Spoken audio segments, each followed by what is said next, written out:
Alright then, so we've got a new camera, we've got a proper microphone, we got some proper boxing posters behind me. Let me know what you think of the new presentation. If you think it needs a bit of tweaking, it's been a pain in the ass trying to set up this camera, but I think it looks a lot better than what I previously had. What I'd like to talk about right now is the prospect of Japan's monster Naoya Inoue possibly facing off with another Filipino, John Riel Casimiro, the new WBO champion at bantamweight. Casimero has had a pretty busy 2019, fighting 4 times, and of course ending the year with that great knockout victory over Zolani Tete.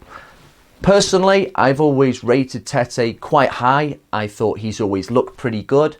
I know there's been a lot of naysayers in the past, and the fact he just got blasted out like that, was it in 3 rounds, I'm pretty sure?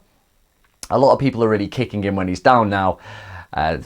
Maybe he does have a bit of a vulnerability to the chin there, but then again, Casimero really does punch hard, as we saw, hitting him near the top of the ear, and then he really didn't, well, he just couldn't get in control of his legs after that, could he? It was really that first shot he landed and he was pretty much done. Now, Casimero is not the kind of guy you'd look at and think this is a 3-weight world champion. Normally guys who have won titles at multiple weights, they've got that sheen to them. Their skill set is palpable. It's really obvious. They've got all kinds of facets to their game. And they're generally really pound for pound material, those people who successfully weight hop. Casimero is rugged, he's rough around the edges, but because of that, I think you easily miss on a lot of the good that he has in his boxing. When you train boxing for the first time, it's all about basic fundamentals. It's about controlled aggression. You learn how to move your feet first, then it's your defense. It's all those things first before you start punching. The concept of just getting in there and really slugging is a big no-no. We don't go along with that. We say, no, that's silly, you're going to get caught.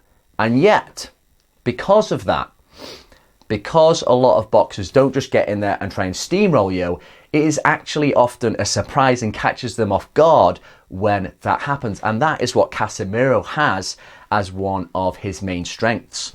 Particularly when he came over here in the UK and beat Charlie Edwards, it was the fact he just got stuck in off the bat that caught the more grounded boxer off guard, and in a way you can become a prisoner of your own fundamentals. Casimero got stuck in, he was thrown with both hands, and Edwards did not know what to do. He was on the back foot and he was thinking, shit, this guy is loading up with serious power, and I don't want to really get off in case I leave myself open. Now, another thing that Casimero does that probably again falls under the radar when people look at him and they think this guy just seems really rough and basic and clumsy, which is he definitely really loads up with the power, but he also knows how to relax in there. A lot of fighters are too tense when they're in their regular fighting stance. The shoulders are too tense. They're in too much of a reactionary state when nothing's happening. The likes of George Groves, who I was a big fan of, he was a bit of a victim of that. He was too tense all the time when nothing was happening. Casimero, again, while he doesn't seem particularly flashy, he knows how to relax. He kind of reminds me of Srisakat Rungvisai, who I hope to see fight again soon, the Thai bulldozer at 115 pounds. He slugs away and he's not particularly slick. He pieces his attacks together with some thought. Not very slick, but he knows how to relax when he's not throwing. He'll just go on a little walk. The arms will drop. He won't be tense on the shoulders. And Casimero does the same thing.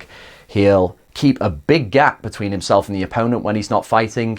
So he'll perfectly recharge so that when he goes throwing in again with both those hands, ripping in big uppercuts, they're going in with all the steam because he knows how to relax in there.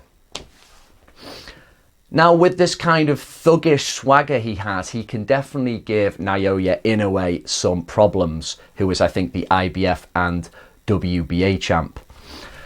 And one thing that Inoue has, which is a bit of a defect, I think, as a fighter, and I spoke about it before his fight with Donaire, and we saw it again in his fight with Donaire, is sometimes that head is a little bit there to be hit. Sometimes he's not the best at slipping. The feet are great. He's tremendous at preparing counters. The check hook is really good. He's got a tremendous sense of where he is in the ring and just walking you onto shots. So powerful, so accurate.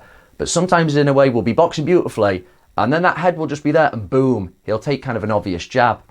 Just one of his little rough points he's got as a fighter.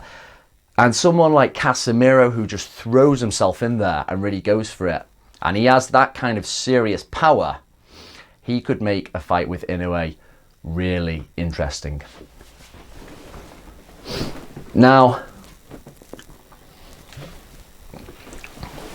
of course, Casimero does have the WBO belt, so we should expect a fight between him and Inoue somewhere down the line. But the ever reliable IBF, which are great at just enforcing fights in general, they have apparently forced Inoue to get into negotiations with another Filipino, Michael Das Marinas. It's almost like the Philippines, considering Inoue has just fought Donaire. You've got Casimero as well. It's almost as if the Philippines are trying to generate this army of boxers to unseat the monster as the bantamweight king. So it might be Das Marinas first, somewhere in 2020, as a bit of a showcase fight for his debut in America. After that, we very well may get Casimero. And while I would favour the monster to push him back, to force those gaps in the defence and really punish him with his superior precision, Casimero has the kind of style that could make it a very difficult night's work.